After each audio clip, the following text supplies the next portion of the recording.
If you like stories of war and conquest, of battles and armies, people dying and being killed, the book of Joshua is just for you.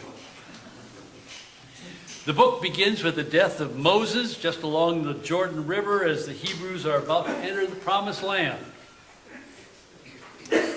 Now, I personally believe that only a portion of those Hebrew slaves in Egypt who had spent a couple of generations building pyramids and grand buildings there in Egypt under the Pharaoh, only a minority of them chose to escape that servitude under the leadership of Moses and his brother Aaron.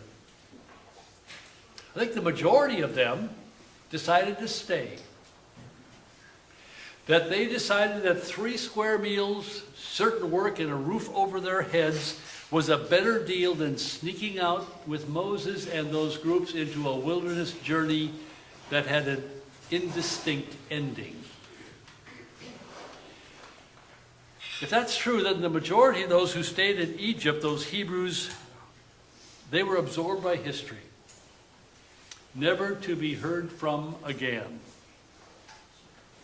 The brave minority who followed Moses and spending their generation out in the wilderness journey, they provide the continuity of the story of the Hebrew people. They are the survivors of the story. Now finally, after this generation out wandering in the wilderness, they are ready to enter what they thought was going to be their promised land. A land where Abraham and Sarah and Rebekah and Isaac and Rachel and Jacob had lived as nomads in those early stories we find in Genesis. That was before Joseph was sold as a slave, went down into Egypt, found favor with the Pharaoh, became a hero, and invited the family to leave what had been their home and settle in Egypt. Well, just before they're ready to cross the Jordan River and settle down into that promised place, Moses dies. And he is succeeded by Joshua. Good to remember that Jacob and Joseph and all those other relatives had been gone from that special place for hundreds of years. When they went down to Egypt, they left what had been their homeland, and they went to Egypt. During the time they were gone, the Amorites, the Canaanites, and others had taken over the land and they had settled in. Technically, legally, the Hebrews had lost their claim on that land, regardless of the promise that had been made by God to Abraham. So now those Hebrews were outsiders, trying to muscle their way in, and the book of Joshua chronicles those struggles to get into the land. After years of warfare and successes and failures, after many bloody battles and awful acts of cruelty, they do establish a foothold. And now Joshua is about to die. In chapter 24, Joshua delivers his farewell address. He rehearses the story of those Hebrew people and concludes with the warning. Now therefore revere the Lord and serve him in sincerity and in faithfulness.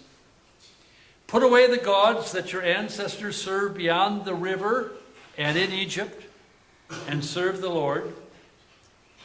Now if you are unwilling to serve the Lord, choose this day whom you will serve, whether the gods your ancestors served in the region beyond the river, or the gods of the Amorites in whose land you are living.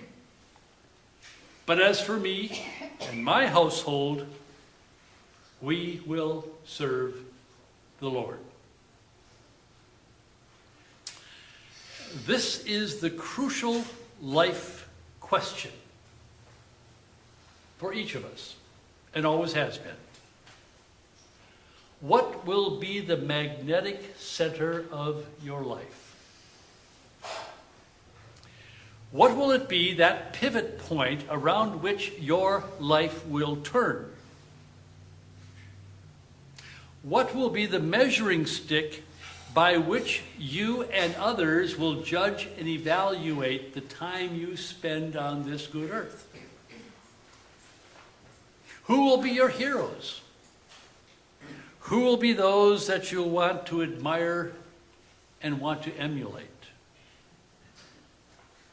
How will you rank the priorities in your own life, separating the good from the bad and separating the best from the better? Now, for some people, there may be a place or a time or an event in which this life-defining question was answered once and for all. For some people, they can point to that.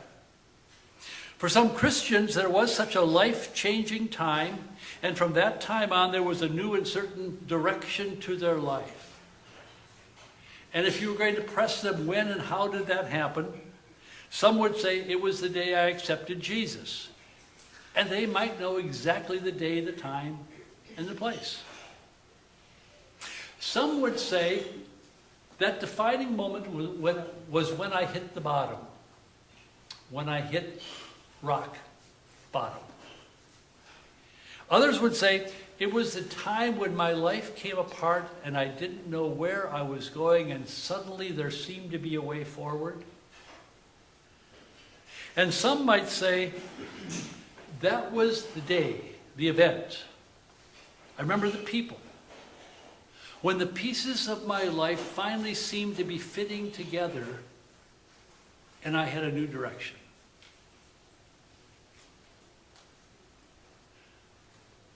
I would say that for most of us, it was more complicated than that. I think that for most of us, whatever we decided on a Sunday about our priorities, the primary loyalty of our lives, how that might fit, was clear on Sunday when we left church. But the determination got challenged on Monday, and Tuesday and Wednesday. And by Wednesday or Thursday, we had enough complications in our lives that what we had decided maybe on a Sunday kind of faded into the background. Happens often. When Joshua challenged the Hebrews that day, they agreed they would follow the Lord. It was easy for them to say. It was a great time. They were all there together.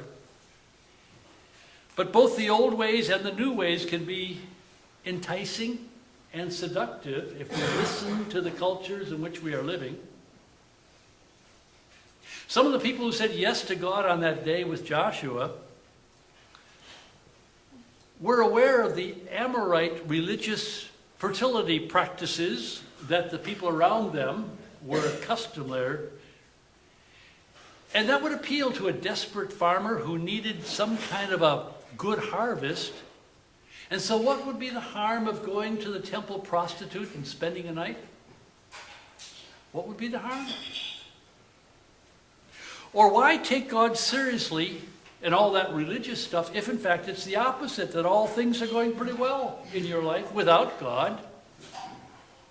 A good job and a happy family and good health and enough income to pay the mortgage and put just a little bit away for a rainy day. Things going pretty well without God. It seems to me that for us we are tested every day to either affirm a decision to be a God person, following Jesus, loving the neighbor, or deciding that not ready for that kind of step yet. Maybe another time, but not now. Following God involves more than just showing up for worship every Sunday morning, but I hope you continue to do it. It's important. Your being here is encouragement for the rest of us, and we need each other. And following God is more than saying a prayer before a meal, but I think we ought to be grateful for the bounty that we are privileged to have every time we sit down for a meal or stand up for a meal. Following God will mean that we are never off duty, that we are never off the clock, and that we are always accountable for what comes out of our mouth and where our feet take us and what we do.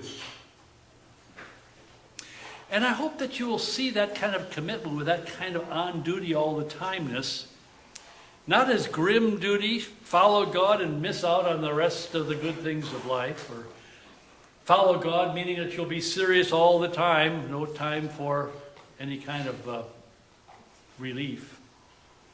Follow God and you will be accepting a heavy burden day by day by day by day. The Apostle Paul taught us to enjoy life, to enjoy God life. Rejoice in the Lord always, and again I will say rejoice. Let your gentleness be known to everyone. The Lord is near. Do not worry about anything, but in everything by prayer and supplication with thanksgiving, let your requests be made known to God. And the peace of God, which passes all understanding, will guard your hearts and your minds in Christ Jesus. That's Paul. Following God means choosing God as the center of your life. What you do, what you say, how you spend your time, how you invest the time you have, reflecting that God is a central reality in how you structure your day. That doesn't mean that you then, as a God person, must insert God or some reference to God in every sentence you utter. There are some people who kind of do that. It doesn't mean drawing attention to your God choice, I'm going to be a God person, by making sure that everyone around you knows that you're seeking to be a godly person and you want them to know it. No. Be as unique a person as God has made you as a child of God. Be as quirky or as conventional as God has made you. Immerse yourself in all that life has to offer as a member of a family, as an understanding friend, as a trusted work colleague, as an easy life companion.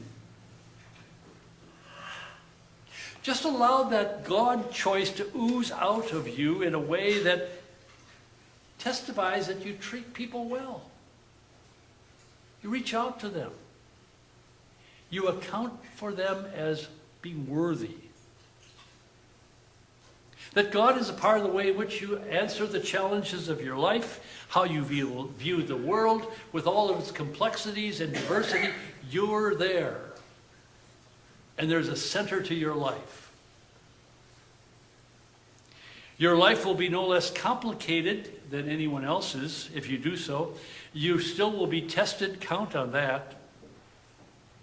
But you will have a stable center, a place to start, something that is certain, that helps you each day you are alive.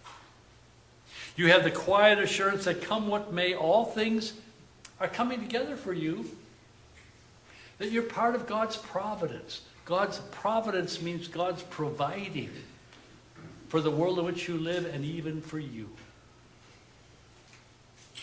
So who or what will we choose? Well, the God we have come to know in Jesus Christ has claimed us as a child of God. Every one of us claimed as a child of God.